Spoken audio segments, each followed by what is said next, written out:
Vamos lá, vamos começar. Gente, bom dia. Bom dia. 50 anos da oferta simbólica da obra aos povos do Brasil e da América Latina. Eu fiquei absolutamente encantado, maravilhado com a relação das cidades aqui presentes. É encantador ver que realmente de todo o Brasil, da América Latina e agora até da Europa, nós temos aqui representações dando início a essa disseminação, essa popularização da obra baldiana pelo Brasil, pela América Latina e pelo mundo, né? Vamos lembrar um pouco desse momento. Eu trouxe aqui uns pequenos trechos da apresentação feita por Ubaldi naqueles dias 12 e 13 de março de 1966. Vamos lembrar. Cadê o aparelhinho aqui? Peraí.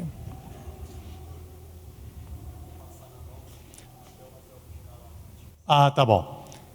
Então, avança por favor, Felipe.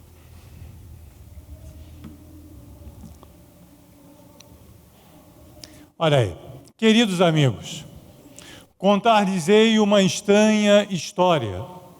Há 35 anos, um homem, chegado à metade de sua vida, sem preparação alguma e sem plano de trabalho, começou a escrever obedecendo a um impulso interior. Desde o Natal de 31, ele nunca mais parou.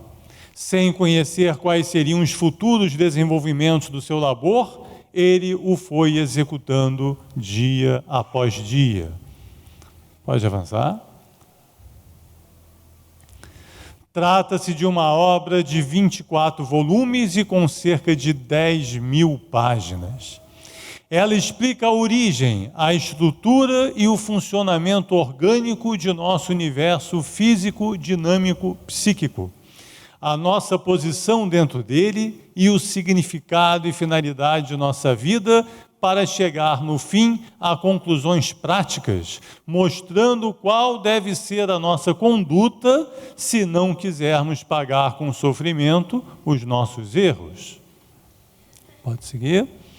Hoje se realiza a passagem do projeto das mãos do projetista para as dos construtores. O primeiro terminou sua parte e vai-se embora. Este momento é o da entrega do projeto. É isto que estamos fazendo juntos, aqui em Brasília. Hoje é o dia desta entrega. Pode avançar? Os senhores a quem hoje falo são os operários aos quais a obra está confiada.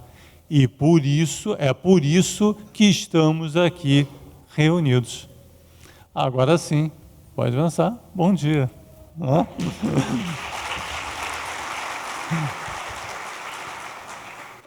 Eu sempre comento, dessa preocupação que a gente tem de que nós tenhamos, na maior medida possível, a consciência do valor do tempo que vivemos. A consciência do valor das oportunidades que a vida nos oferece. Talvez, os 500... Obrigado, meu. Como é que passa aqui? É só na setinha para frente, né? Tá bom. Tá bom, obrigado.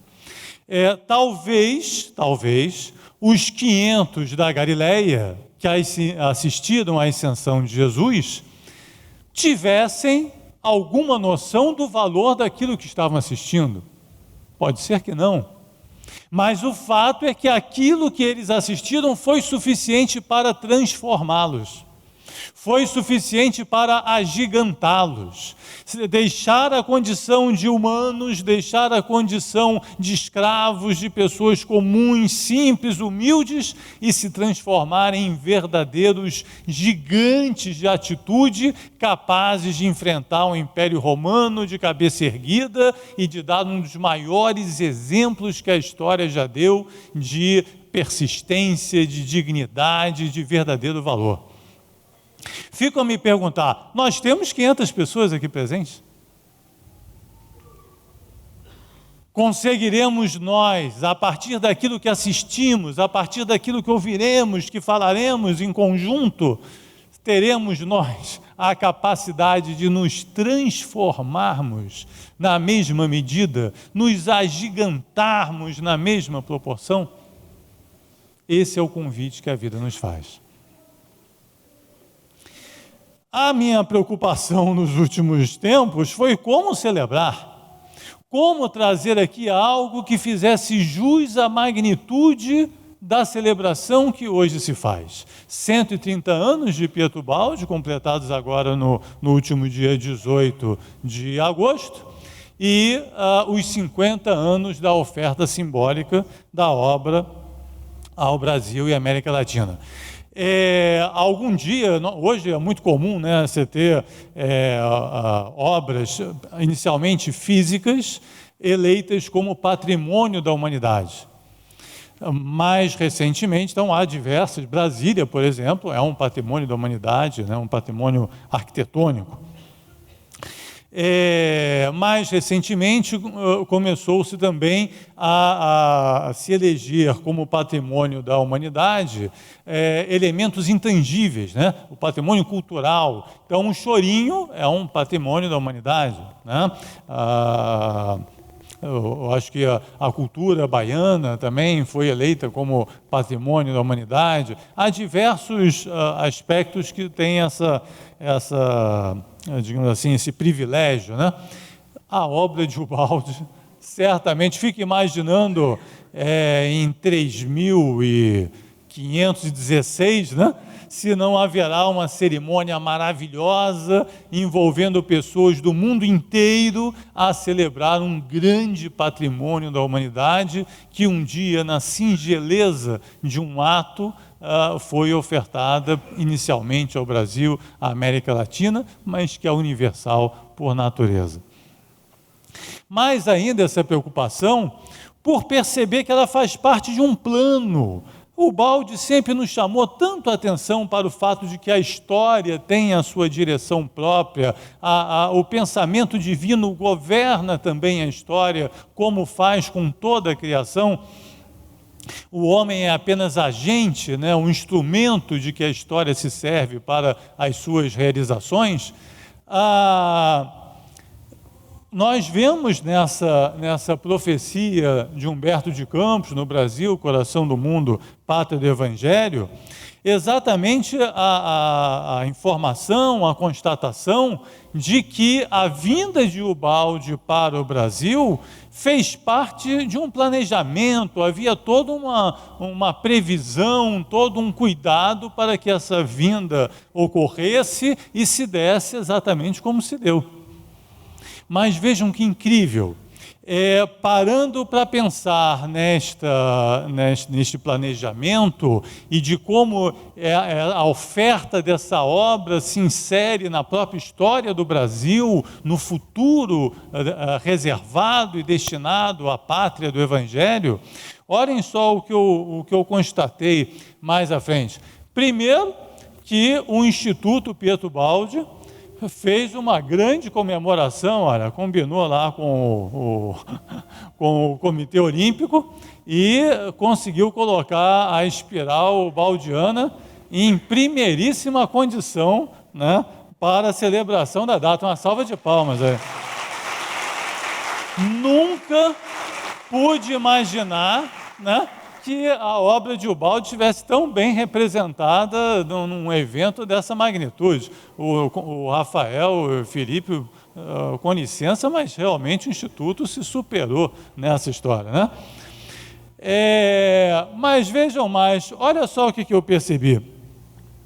A obra Os Quatro Evangelhos, né, de Rustem, que representa o retorno do cristianismo, do Cristo, o ponto de partida para o resgate original do sentido dos evangelhos, ela chegou ao Brasil exatamente em 1866, através de Luiz Olímpio Teres de Menezes. 100 anos depois, nós temos o Baldi fazendo a oferta da sua obra, exatamente propondo o retorno ao franciscanismo original, ao cristianismo original. a mesma mensagem atualizada, revitalizada 100 anos depois. Nós estamos agora aqui, olha, exatamente no meio de um novo ciclo. O que será o Congresso UBAL de 2066? Espero estar lá para ver. Espero. Agora, nem que seja biônico, né? Tudo eletrônico e tal, mas alguma coisa, né? Mas o mais importante é que tudo isso faz parte de um propósito, faz parte de um programa da vida do qual nós apenas fazemos parte e é uma honra, é uma alegria poder fazer parte, em alguma medida, desse processo. Para celebrar, eu me inspirei aqui nessa frase lá da grande síntese, né? Mostro-vos as grandes descobertas que fará a ciência, especialmente as das vibrações psíquicas. Eu acho que o Afonso ontem citou essa frase aqui, né? O Afonso combinou, a gente acho que entrou na mesma noúria aqui, porque ele começou a apresentação dele exatamente por essa parte. Por meio das quais nos é permitido a nós, espírito sem corpo, comunicar-nos com aquela parte de vós que é espírito como nós. Segui-me, não se trata de um lindo sonho nem a fantástica exploração do futuro a que estou fazendo, é o vosso amanhã. Então, a preocupação que nós tivemos, já aproveitando para agradecer aqui o Céu de Matão, nosso Adail, a imagem aqui que ele produziu, o editor, né? Nós decidimos olhar para frente, olhar para o futuro. Nos últimos 2 congressos, a gente olhou para o passado, olhou para as tradições cristãs, e da confirmação da teoria da queda. Aí, dessa vez, vamos fazer alguma coisa completamente diferente. Vamos olhar o futuro. Vamos tentar olhar esses próximos 50 anos e, de alguma forma, tentar sintonizar com essa onda nova que chega e que vai nos conduzir a alguma coisa melhor. E aí nos veio esse tema, as noures e as redes sociais. Vamos ver, então, onde nos leva esse caminho. O Baldi faz esse convite para a gente, diz ele: vamos penetrar num mundo de vibrações delicadas, de formas fugitivas, que o pensamento cria e destrói, mundo de fenômenos evanescentes e sutis e, no entanto, reais. A Teca também, né, trouxe bastante isso. Parece que está havendo uma orientação noúrica aqui para o nosso congresso, nessa sintonia em torno das vibrações, do psiquismo, da sensibilização espiritual nossa, né, como preparação para esse novo estágio. Então, começando, né, o Baldi nos alerta inicialmente que a sensibilização é um dos efeitos, é um dos reflexos, um dos resultados mais relevantes do processo de evolução. Diz ele, lá em Noures, capítulo 5, que é evolução senão um processo de sensibilização contínua? O mineral se orienta, a planta sente, o animal percebe, o homem raciocina, o super-homem conhece por intuição. Eis a evolução da sensibilidade. Então, evoluir é também, de certa forma, desenvolver, ampliar a própria sensibilidade através do surgimento e do aprimoramento contínuo dos sentidos que promovem a nossa interação com o mundo que nos cerca. No ápice de todo esse grande trabalho, o termo mais alto da escada de vosso universo, a máquina mais complexa e delicada, é a vossa psique. Nos órgãos sensórios ocorre continuamente essa elevação de vibrações ambientais em vibrações de ordem superior. Pelo ouvido, o som torna-se música. Pelos olhos, a luz torna-se beleza. Pelos sentidos, o choque das forças ambientais torna-se instinto e consciência. A energia é transformada por meio do mecanismo da vida, de suas formas inferiores nas mais altas formas nervosas de sensação, sentimento e pensamento. Isso aqui é muito interessante. Primeiro, para a gente valorizar a vida e as experiências que a vida nos oferece. uma multiplicidade de olhares, de sensações e de percepções diante dos mesmos fatos. Então, o dia está maravilhoso lá fora, está um céu azul, está uma brisa deliciosa, está uma manhã fantástica. Pode ser que haja alguém ali fora só olhando para baixo. Essa pessoa pode estar triste, ela pode estar deprimida, ela pode estar pensando em si mesma, em si mesmada, né? Existe até essa expressão, e ela não consegue olhar para cima e ver o céu. Tão autocentrada, tão sobrecarregada com o peso que a vida lhe impõe, né? Tão envolvida nos seus problemas, nas suas preocupações, ela não consegue erguer o rosto e olhar no céu. Pode ser também que nós, todos aqui presentes, tenhamos olhado o céu e dito: puxa, que dia maravilhoso! Pela sensação prazerosa, pela brisa, pelo conjunto do ambiente que nos despertou no primeiro fluxo de brisa que nos envolveu, uma sensação de bem-estar, de prazer, de alegria, pelo fato de estar começando o dia.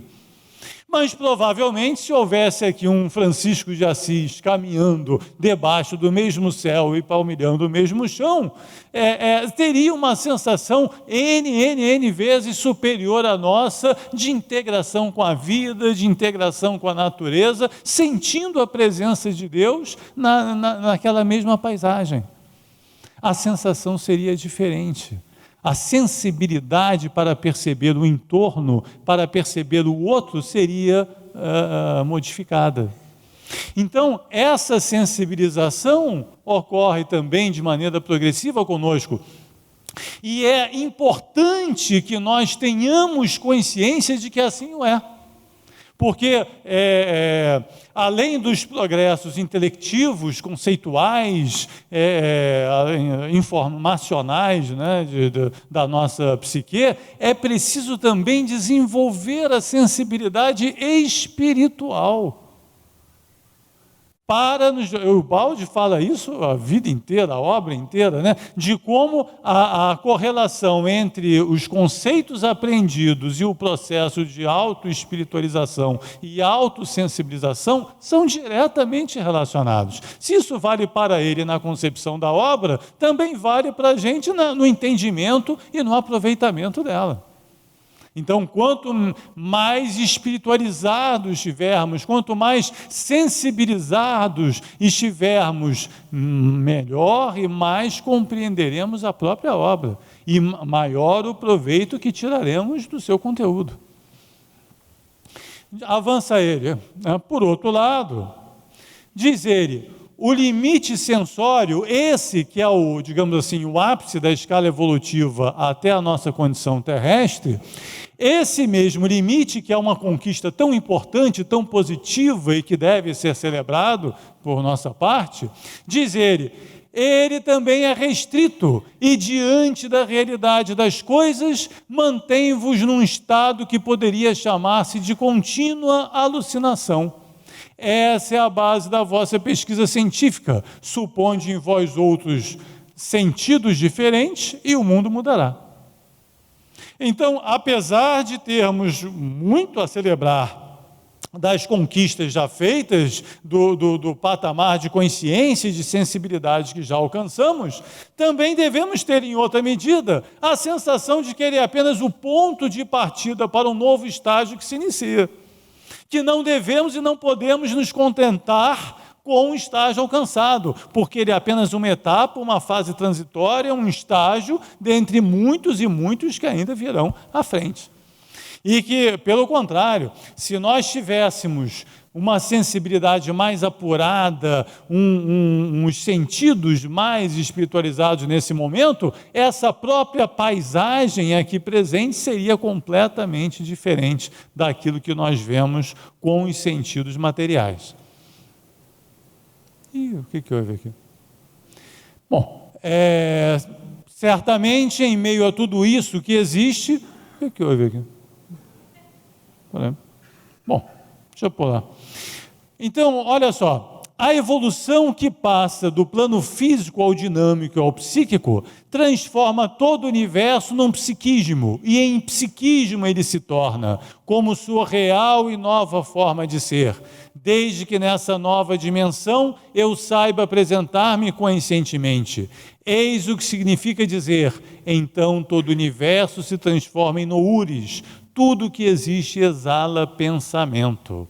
Então, a mesma paisagem que nos aparece material, porque nós ainda estamos nesse estágio psíquico, ela vai se transformando. Então, olha, nós, na nossa condição atual, vemos matéria, vemos átomos.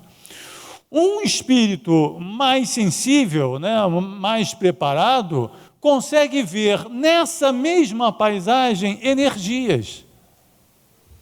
Então, se tivesse, por exemplo, um balde aqui, ele poderia olhar para cada um de nós e ver, por exemplo, as nossas auras, ver as nossas emanações mentais.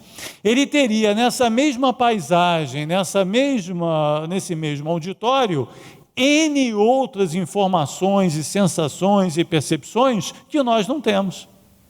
Mas a paisagem é a mesma, mas é que os sentidos, o nível de sensibilidade, de percepção são diferentes. Então, o nosso estágio atual é insuficiente para perceber a paisagem como de fato ela é, porque ela tem os raios, ela tem as luzes, ela tem as energias, nós é que não vemos.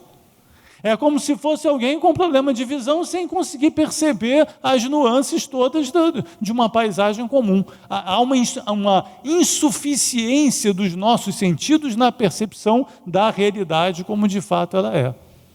E mais, alguém um pouco mais sensível, ainda mais desenvolvido na sua capacidade sensitiva, como o próprio Baldi, ainda conseguiria ver por trás da matéria e além da energia, informação, pensamento, noures, correntes de pensamento circulando, vibrando em diferentes níveis de sensibilidade, de refinamento, de pureza nesse mesmo espaço. Aqui, agora, existe e nos envolve o pensamento de Deus. Nesse mesmo instante. Cristo aqui estivesse, estaria envolvido, embebido, como está, em qualquer lugar, em qualquer parte, no pensamento de Deus.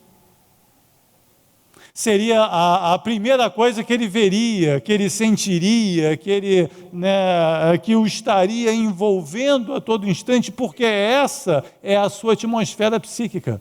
Mas ele não precisa sair daqui para lá para sintonizar com Deus. Em qualquer parte, ele sente o pensamento de Deus ao seu redor.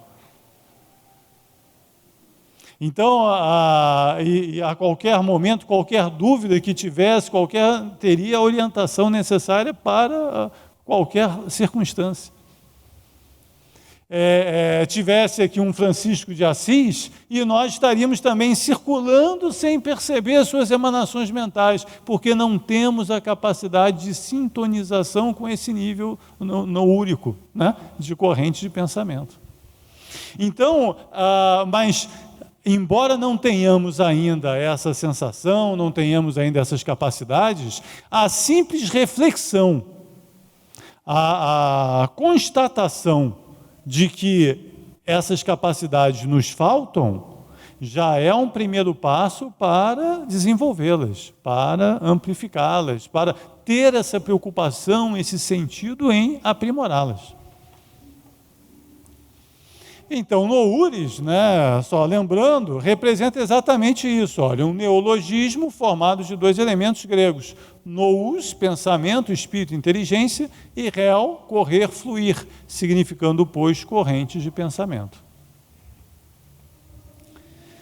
As noures não são somente correntes psíquicas, uma espécie de pensamento radiante. Vocês desculpem esses hífens aqui no meio das palavras, é porque na troca de um micro para o outro, eu acho que o texto correu e fenizou, As noures não são somente correntes psíquicas, uma espécie de pensamento radiante, apenas vestido da onda dinâmica mais degradada e evolvida, como seu único suporte sensório. São correntes conscientes que conservam, como as inferiores formas dinâmicas, as qualidades típicas, e nesse caso, conscientes do centro genético.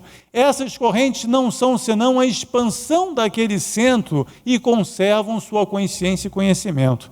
Para explicar melhor, um processo telepático. Quando eu emano aqui uma corrente de pensamento Manouri, não é como se fosse um raio desse que a gente vê em desenho animado, né? E que vai se dirigindo até o outro lado e simplesmente leva uma carga positiva e negativa. A corrente de pensamento é uma expansão do meu próprio eu. Assim como o braço é uma expansão física do meu organismo, né? e amplia, digamos assim, o meu campo de ação e de atuação, a corrente de pensamento, a emanação mental, é uma exteriorização, é uma expansão do próprio psiquismo. E ela carrega consigo uma parte de mim e a minha própria... Desculpa. Acidente aqui. Desculpa. Esse foi do antissistema. Exatamente. O primeiro prejuízo aqui. Mas então, essa nouri, ela leva consigo uma parte de mim. Ela leva as minhas qualidades, as minhas ideias, a minha vibração, a minha positividade, a minha negação. Ela leva tudo junto. Então, é importante, isso sim, esse é um primeiro ponto. Quando se fala, por exemplo, do passe, né, da capacidade de irradiação, está vivo? Quando se fala da capacidade de irradiação das mãos, por exemplo, nos passes, nos tratamentos psíquicos, é importante, digamos assim, o beabá, a forma mais primitiva, mais tosca possível, desse exercício de conscientização da nossa parte, de que nós emanamos energia. E que quando emanamos pensamento, carregamos uma parte de nós nesse pensamento. Você imagina o seguinte, o Balde nos ensina que nós fomos criados à imagem e semelhança de Deus. E Kardec, Rustem e o Balde, os três, comparam Deus ao Sol, pelo fato de ser talvez o elemento físico que melhor traduza a luminosidade, a grandiosidade, a capacidade de radiação divina. Ora, se nós fomos feitos à imagem e semelhança do Pai, nós somos pequenos sóis. Nós também, obrigado, meu amigo, olha, a capacidade, né, de salvação, obrigado. Olha o que as mãos do bem podem fazer, olha aí, né? Obrigado, amigo. Então nós somos pequenos sóis, cuja luz brilhará quanto melhor for o nosso coração. Quanto maior for a nossa capacidade de radiação, a nossa vontade de radiação. Mas é importante que nós nos vejamos assim, que tomemos consciência que, além dessa exterioridade física, nós temos um coração solar, que precisa brilhar. Daí o ensino do Cristo, que brilhe a vossa luz. É como o nosso sol anda meio apagado, né? Nós esquecêssemos que ele está nos nossos corações pronto para brilhar. Mas no primeiro exercício, olhando para o próprio coração e no primeiro gesto de amor, ele brilha. E se insistirmos nesse gesto, ele aquece. E se insistirmos nessa direção, ele será capaz de iluminar e de aquecer aqueles que fazem parte de nossas vidas. E nós esquecemos disso, nós não vivemos essa realidade. É como se a correria do dia a dia, as preocupações materiais, as distrações diversas nos desconectassem desse sol. E ele fica ali guardadinho, esquecido, esperando para alguém acender o botão para ele brilhar de novo. Uma pedra também é viva e existe nela um psiquismo animador, concedido pelo conceito divino que a cada instante nela se realiza exteriorizando-se. Por isso também uma pedra ou o mais simples fenômeno químico ou físico emana noures e é perceptível como noures. Tudo emana pensamento. Tudo emana energia. Tudo é vibração. Tudo tem a sua capacidade de irradiação e apenas a nossa insensibilidade atual nos impede de perceber isso. Tivéssemos olhos de ver e estaríamos percebendo em tudo as emanações, não apenas uma emanação energética, não é a isso que nós estamos nos referindo, mas uma emanação noúrica de pensamento. Mas assim, a pedra pensa, ela tem uma emanação noúrica, digamos assim, adormecida no seu psiquismo, mas ela emana algum pensamento e tem o pensamento de Deus dentro dela, brilhando ali e organizando a própria estrutura dela, enquanto ela não tem consciência para se auto-organizar. Neste plano, todo o universo se transforma em noures. Eu listei algumas passando pela obra, né? As radiações atômicas, as irradiações mediúnicas, barônicas e ultrafânicas, negativas e positivas, as emanações da natureza, as pedras, os vegetais, né? As provindas da alimentação, os ambientes, nossa própria atmosfera mental, os nossos pensamentos, sentimentos, tudo aquilo que assistimos, ouvimos e todo tipo de leitura e correspondências, todo tipo de colóquio ou interação humana, nossas preces e a própria voz de Deus.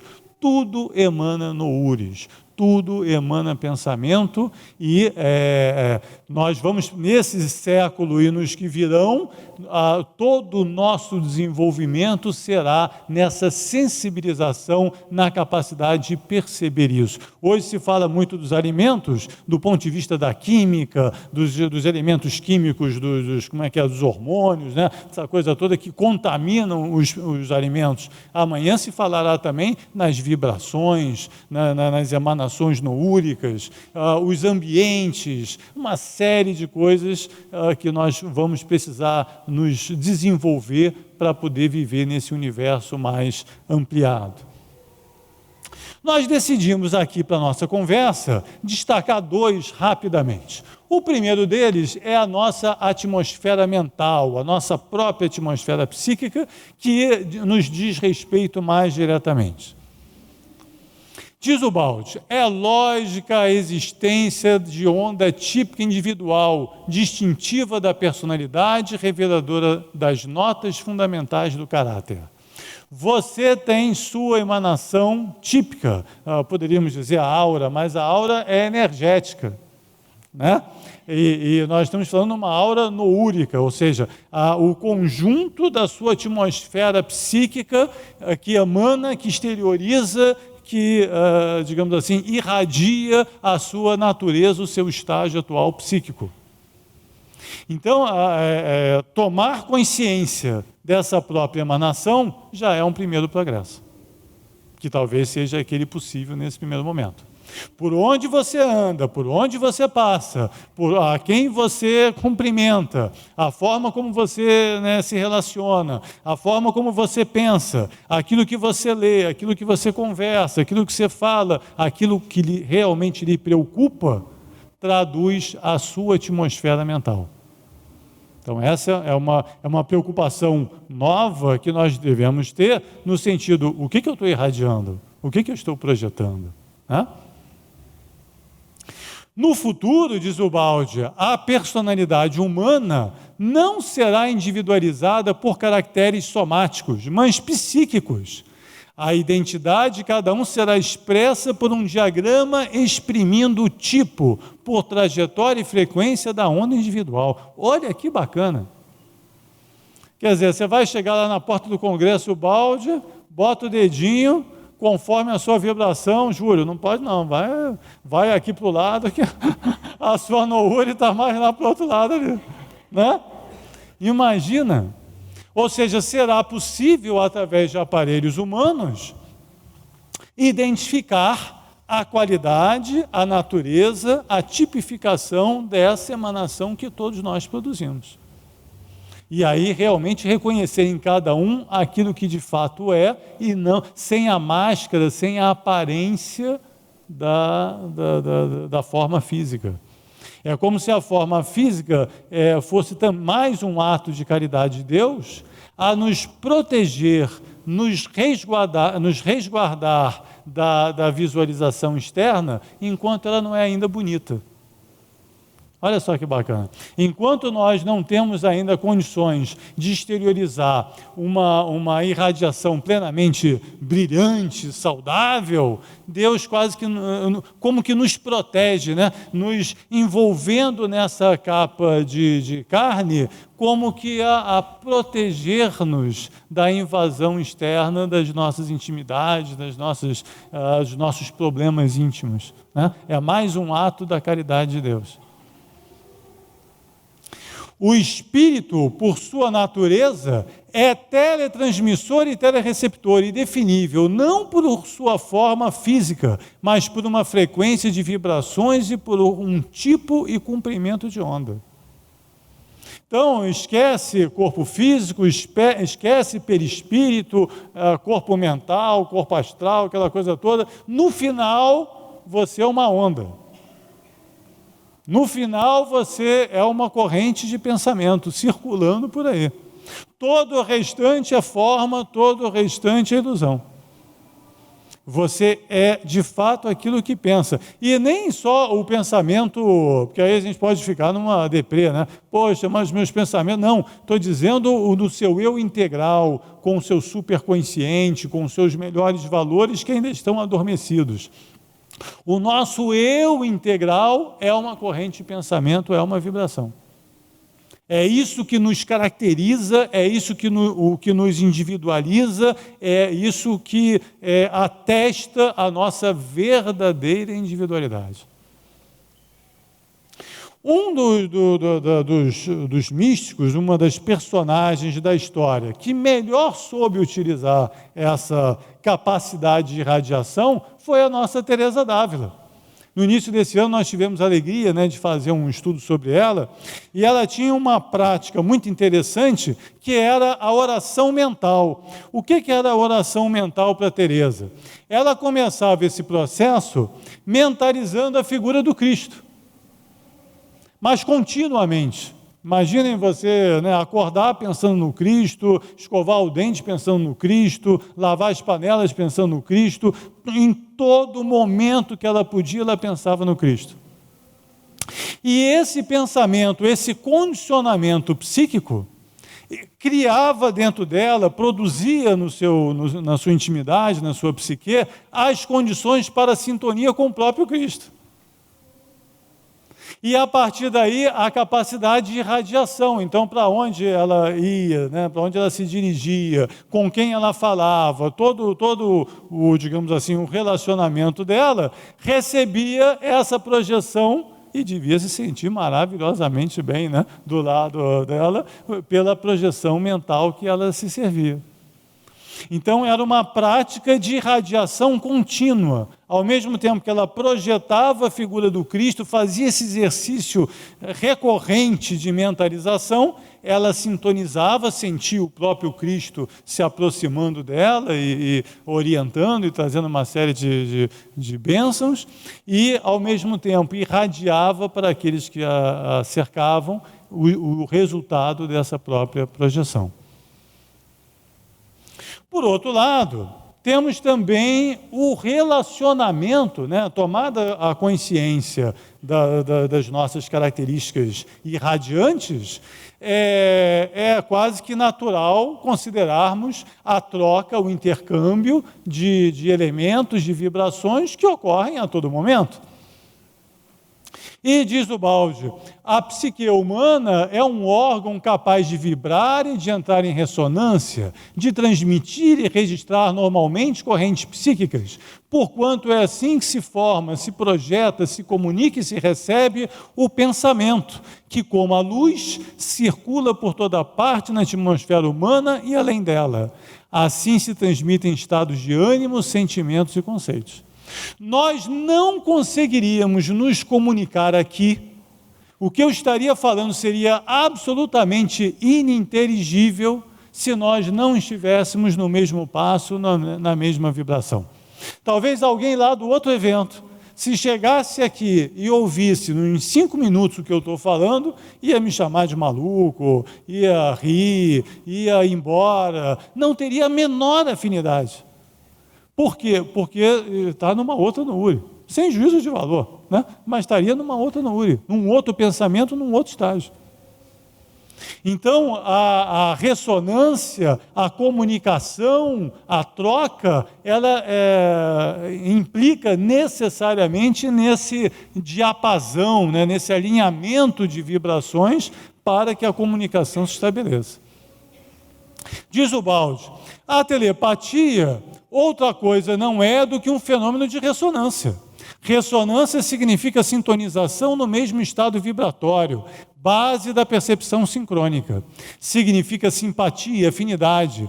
E por ressonância não só se transmite, mas também funciona o pensamento que é levado a mover-se por conexão de ideias, que é a sua forma de menor resistência. As ideias se atraem espontaneamente por afinidade. Olha aí o Rafael comentando, né, que há 4 anos estava lendo sozinho. Olha o que a afinidade dele provocou, né? Como é que é possível você atrair e sintonizar naturalmente e se encontrar magicamente com as pessoas que pensam como você, que estão no seu diapasão. A palavra falada ou escrita não passa de vibração fonética ou graficamente expressa, vibração dirigida à formação de outras vibrações. Aqui começa uma responsabilidade, né? um senso de maturidade nosso ainda maior. Aquilo que você fala, aquilo que você escreve, será como uma noure sua, uma exteriorização do seu pensamento em direção àquele que ouve ou que lê.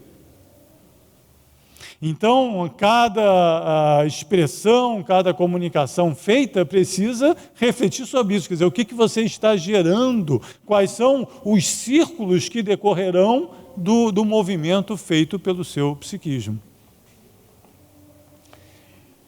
Todo leitor reage segundo personalíssima capacidade de vibração, quando sente tocarem na sua corda sensível, e isso mais por mera sintonia do que por atividade de raciocínio. Do contrário, mostra-se surdo, não sendo tangido, permanece imóvel, não sabe responder e toda demonstração se mostra inútil. Essa praia aqui é homenagem a Niterói, tá? Isso aqui é o outro lado da paisagem aqui atrás, tá?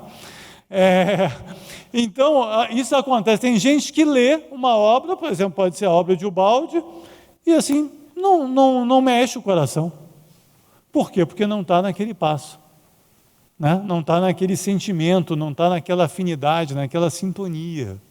Então, o entendimento advém muito mais dessa sintonia psíquica do que da própria natureza da explicação.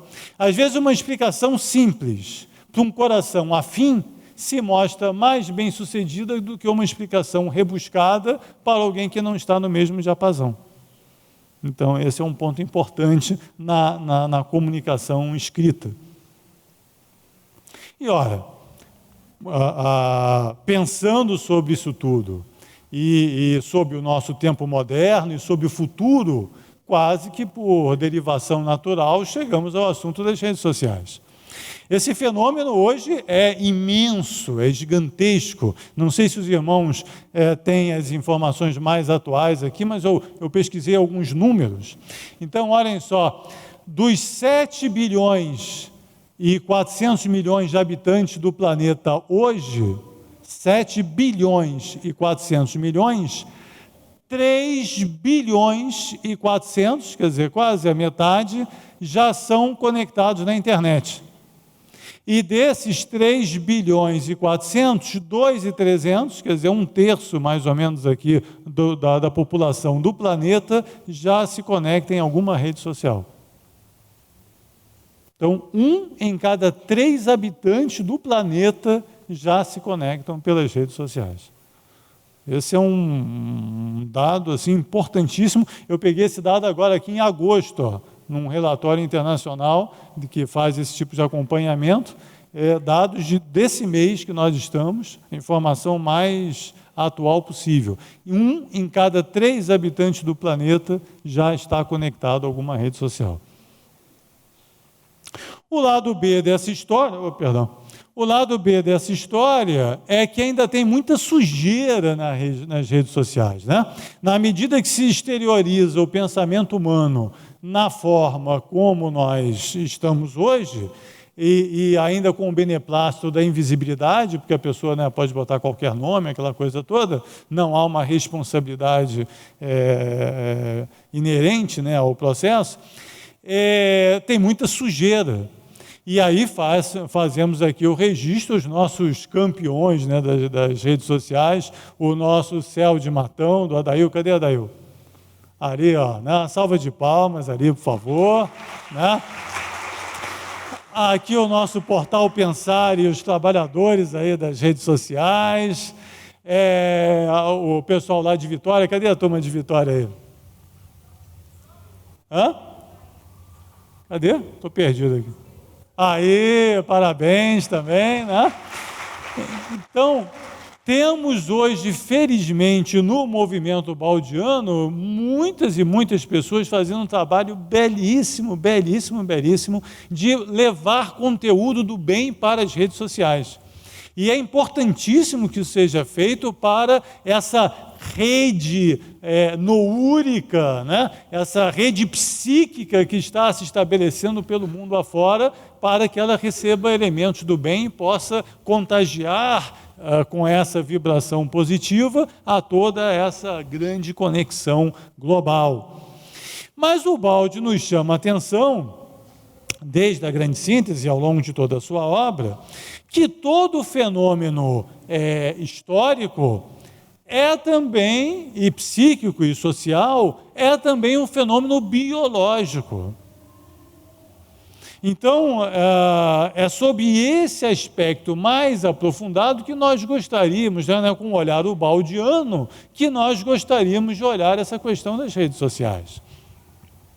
O Baldi desenvolve muito essa questão, e com grande antecedência, com grande antecipação, na Nova Civilização do Terceiro Milênio, publicada em 1945, né, no final da Segunda Guerra Mundial.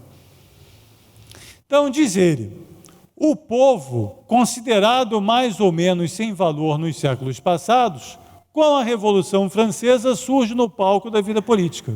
Antes variam só os indivíduos e as classes dominantes. Os estratos inferiores da sociedade jaziam abandonados. São muito modernos os conceitos do povo organizado, que exprime seu pensamento e toma parte na vida política e o princípio de massa organizada em grandes unidades coletivas. Então, esse processo de popularização, de valorização das camadas sociais, valorização do povo, do indivíduo, das coletividades, do esforço associativo, da manifestação coletiva, tudo isso é um processo ainda novo, historicamente falando, né? 2, 3 séculos representam nada diante dos 10 mil anos aí de história. mas representa uma conquista valiosa, que é como se fossem as conexões, as sinapses nervosas, né? Dos neurônios se integrando, se aproximando. Então, as comunicações aéreas, o transporte, as comunicações eletrônicas, os meios de informática, tudo isso representam elementos nervosos, ligações, conexões novas que estão se firmando e se estabelecendo entre a humanidade, entre os irmãos em humanidade. Esse novo ser físico, massas e psíquico, consciência coletiva, representa nova criação biológica, produto da evolução. É por isso que acontecem as Olimpíadas da vida, né? A gente fala mal por causa disso, por causa daquilo, mas esse fato de abrir oportunidade para que pessoas do mundo inteiro se encontrem, troquem ideias, sorriam, se abracem, se beijem, se encontrem, o pretexto é irrelevante. O pretexto é irrelevante, o resultado é o objetivo.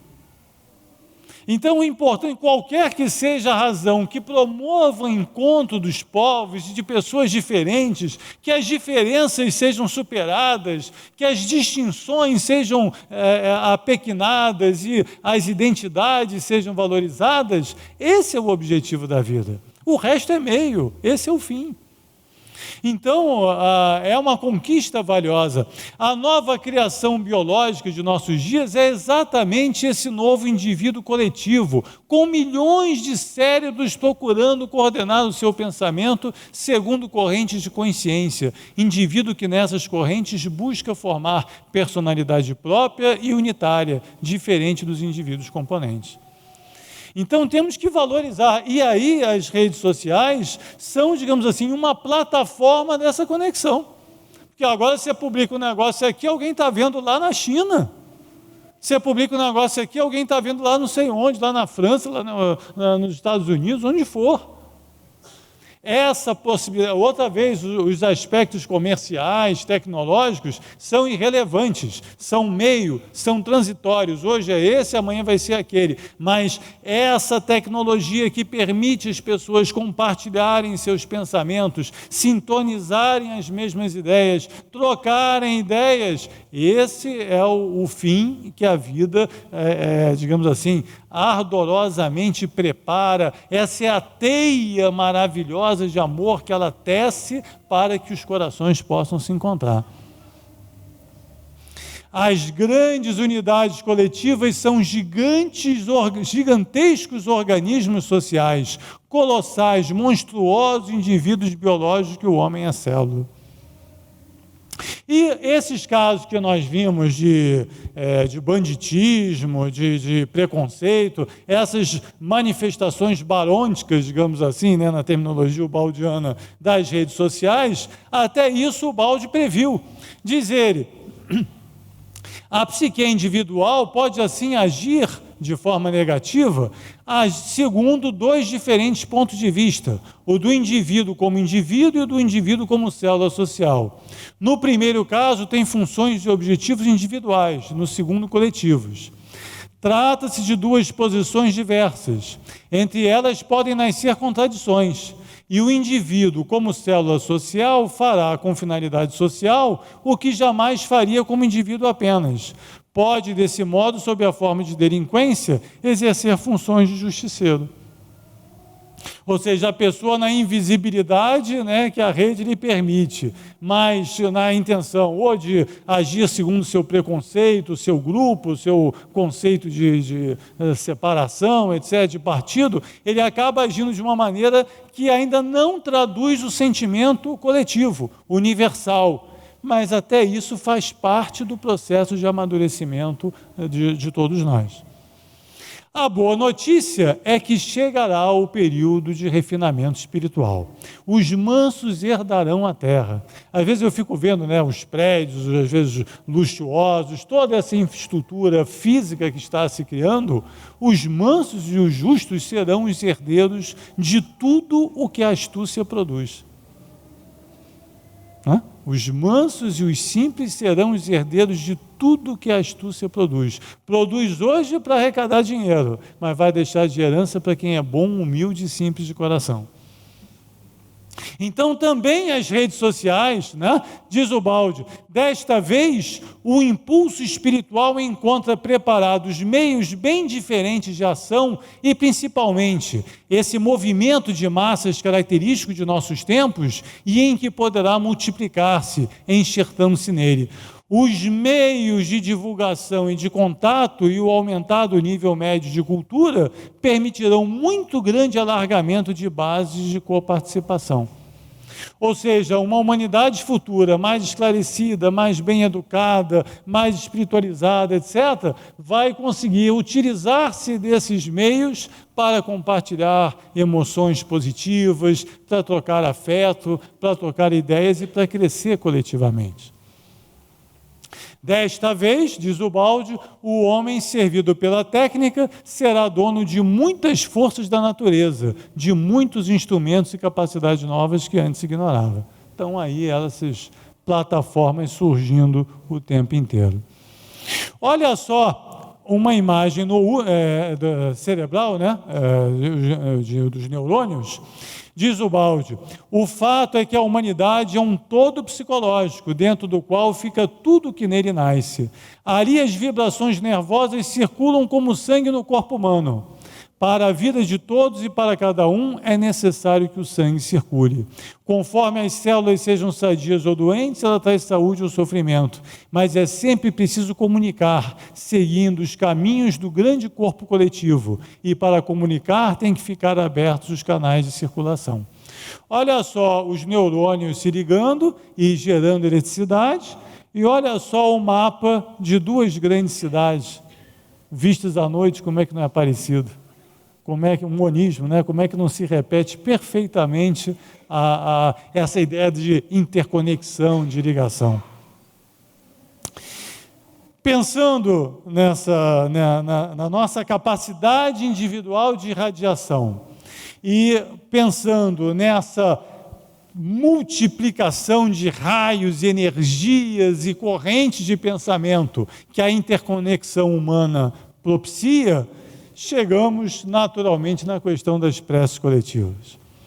E aí nos chega à mente o convite feito por sua voz logo na mensagem do Natal, na abertura da obra ubaldiana, né? Falo hoje a todos os justos da terra e os chamo de todas as partes do mundo a fim de se unificarem em suas aspirações e preces numa oblata que se eleve ao céu. Então o nosso convite, encerrando aqui hoje a nossa participação, é convidar a todos para amanhã, no final do dia, né, no final do congresso, nós podemos fazer uma grande prece conjunta, né, pelo mundo, mas irradiando, né, exercitando essa capacidade de brilhar. A Teca fez agora um exercício tão bacana, né, de mentalização, de despertamento psíquico, que possamos terminar esse encontro maravilhoso fazendo uma grande prece coletiva pelo mundo, mas mais do que falando e pedindo, porque Deus sabe do que nós precisamos, né? Irradiando paz, irradiando bem, irradiando amor e beleza para todos aqueles que nos cercam, para todos aqueles que fazem parte de nossas vidas. Nós vamos deixar nos slides, depois quem quiser pode procurar. Tem esse autor, o Greg Baden, deve ser a pronúncia, que me foi sugerido aqui pelo Rafael e pelo Maurício também lá em Brasília. É uma leitura maravilhosa, essa obra, O Efeito Isaías, em que ele traz um caso, ele fala sobre a ciência da prece, e ele fala de um caso onde um grupo, no Canadá, um grupo de cientistas fez um estudo sobre efeitos concretos das preces coletivas. Então, imagina pessoas de diferentes cidades irradiando num determinado dia, numa determinada hora, sistematicamente em prol do fim da violência em determinadas cidades. E aí fizeram um acompanhamento científico, nós recuperamos aí esse estudo, e comprovaram que, no caso deles, a meditação foi suficiente para reduzir estatisticamente os níveis de violência em determinadas cidades, fruto da adesão da prática da meditação por 1% da população das cidades. 1% da população de cada cidade meditando foi suficiente para reduzir os índices de violência da cidade inteira. Então, ele fala sobre o efeito borboleta, né? Dessa capacidade que pequenos grupos têm de irradiar e de gerar bem, gerar paz para comunidades muito maiores, como é que isso se multiplica e de forma exponencial. Diz o Baldi, concluindo, com esta obra nos projetamos no futuro. Ela foi escrita para as gerações que chegarão e às quais os senhores a confiarão a fim de que possam vivê-la. Os senhores têm, e elas também terão, uma missão, a da realização. Lembrem-se, porém, que uma missão não existe somente para ser proclamada, como se costuma fazer, mas para ser cumprida. O nosso trabalho não é de palavras, mas de obras.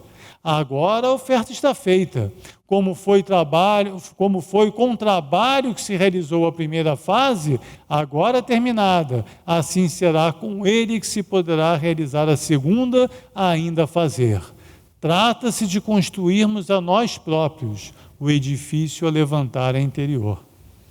Porque quando a gente pensa, né, vamos então construir a nova era, como se fossem apenas obras externas. Mas essa obra que nos convida o Baldi é uma obra interna. Perguntamos nós, o que aconteceria se nós, seguidores de Ubaldi, adotássemos a prática da prece conjunta? Se a prece consiste num fenômeno não local, que nos importam as distâncias físicas?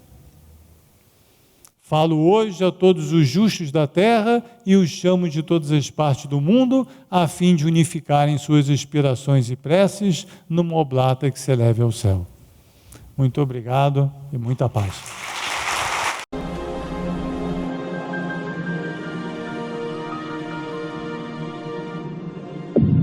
IBS, Instituto Brasileiro de Benemerência e Integração do Ser. www.ibis.org